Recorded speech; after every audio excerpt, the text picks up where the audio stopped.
Recording. Hey, so here we are at the lower part of the Cache River, and today I'm going to tell you a little bit about the river and the ecology and the history.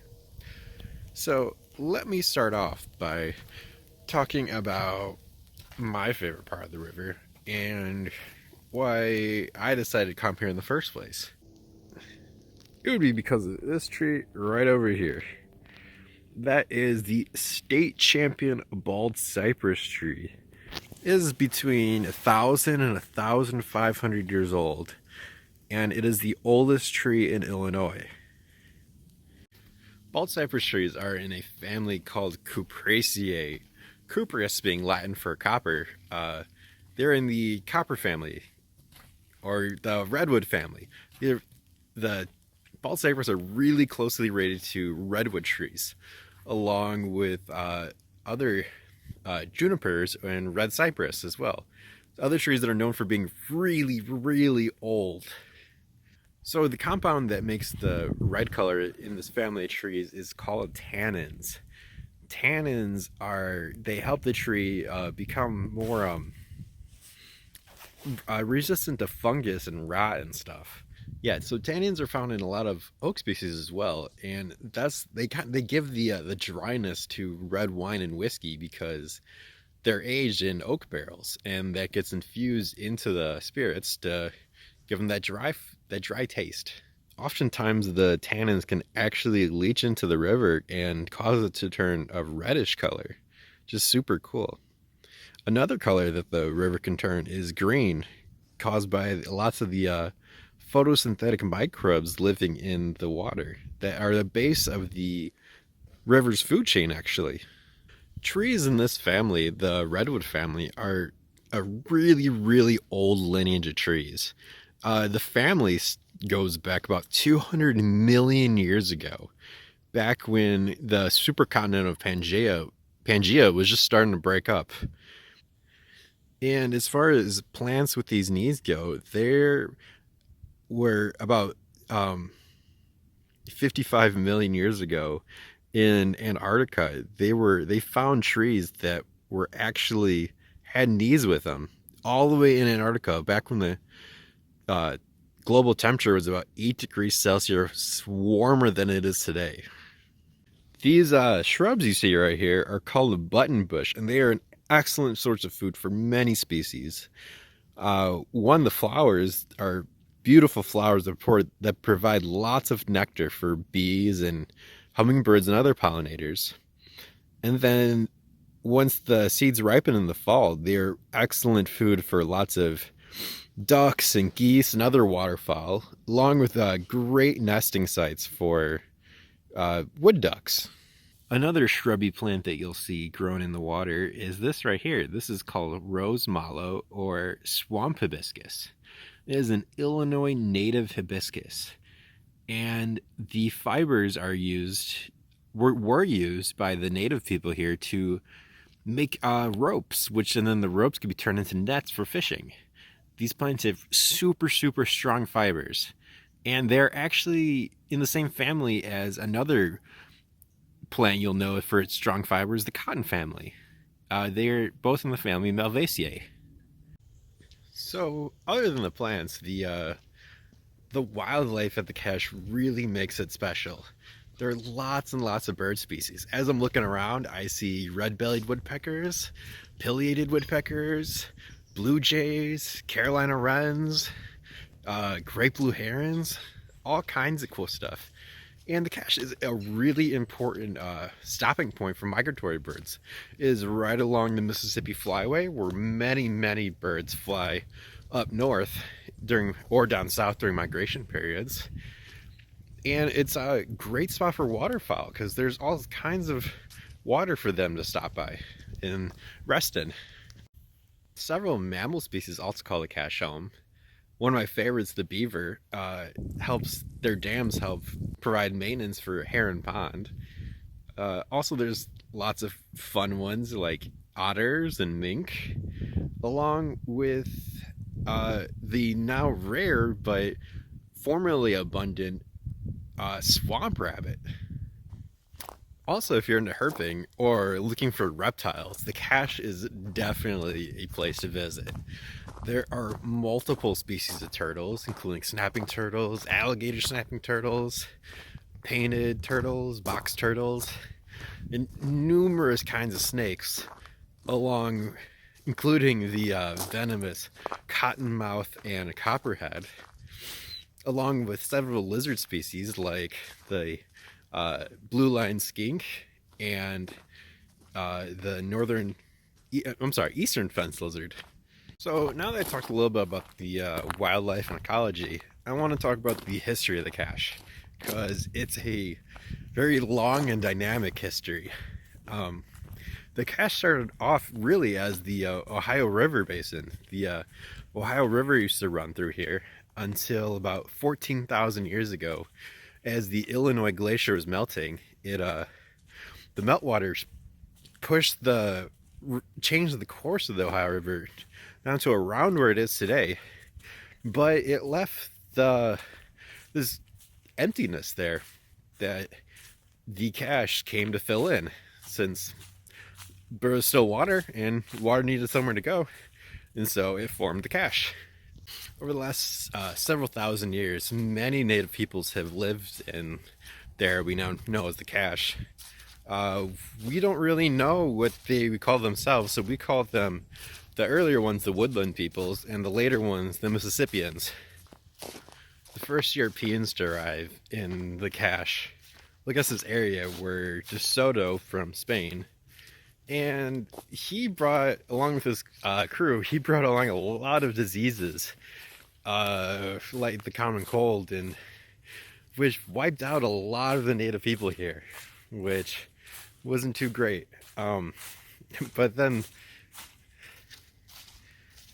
later the French came through, mostly for fur trading, and they actually gave the name the cache to the cache. Cache in French meaning hidden place. By the late 1700s, early 1800s, a lot of people came here.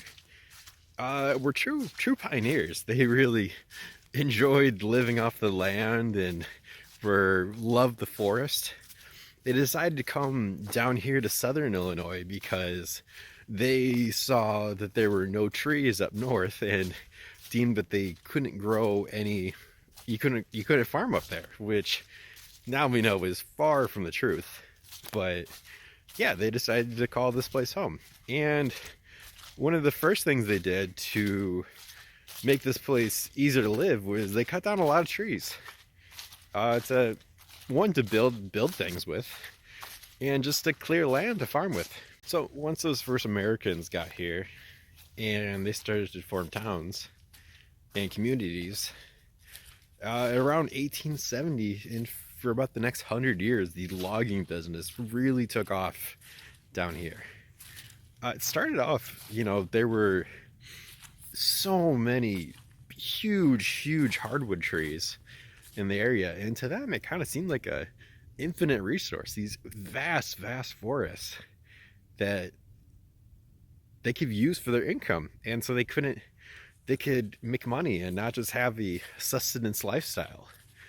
And so they kept logging, and that took place for a long time. And then once the trees were cleared and all of the upper land was becoming crowded or overused, they started draining the swamps and the floodplains for more agricultural land so they can grow more food and build bigger communities. In 1871, the Chicago fire happened, and the cypress wood became a major player in rebuilding the city of Chicago later on. In 1912, a dim event happened in the cache.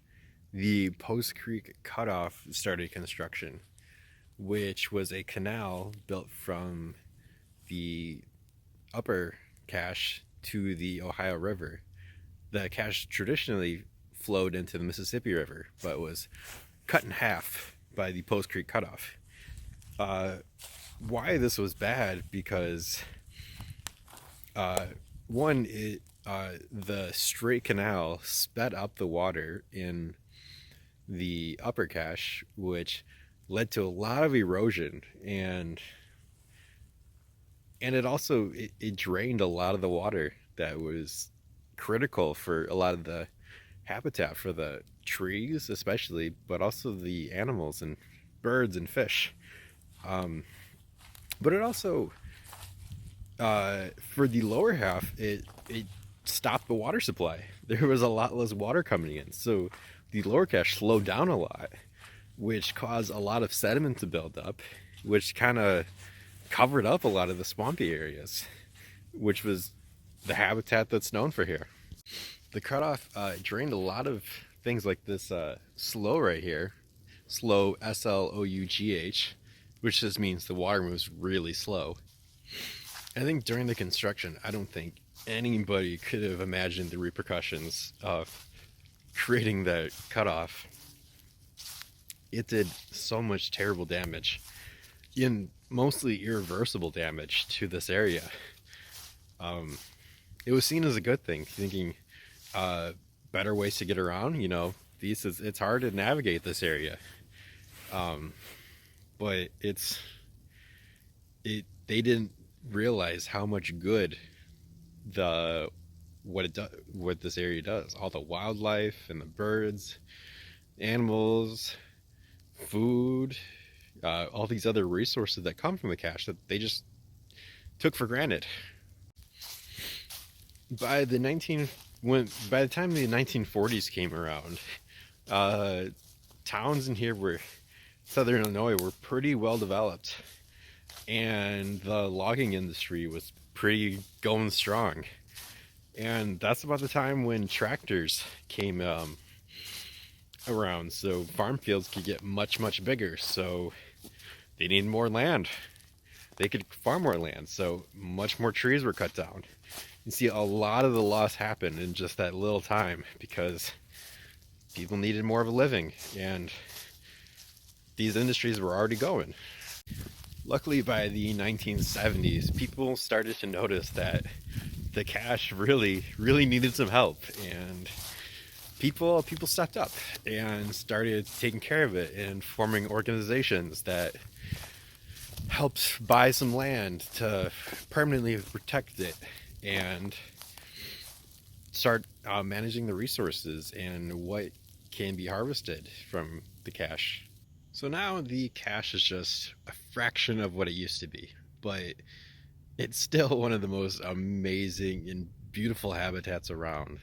Certainly one of the most unique habitats in Illinois. And it's still here. There is still cache swamp here. And having something to rebuild with is a lot better than having nothing. And with a lot of more support and more people getting involved, and there things are looking good for the cache.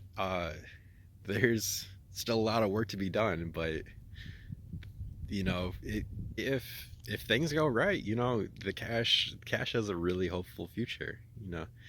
As far as restoring, creating better wetlands that are already here, and who knows, maybe one day the cache will be one continuous river again and restore this huge, amazing, beautiful habitat. I hope you liked watching this, and I hope to be back for more exciting lessons about the beautiful Cache River Swamp, Bottomline Forest.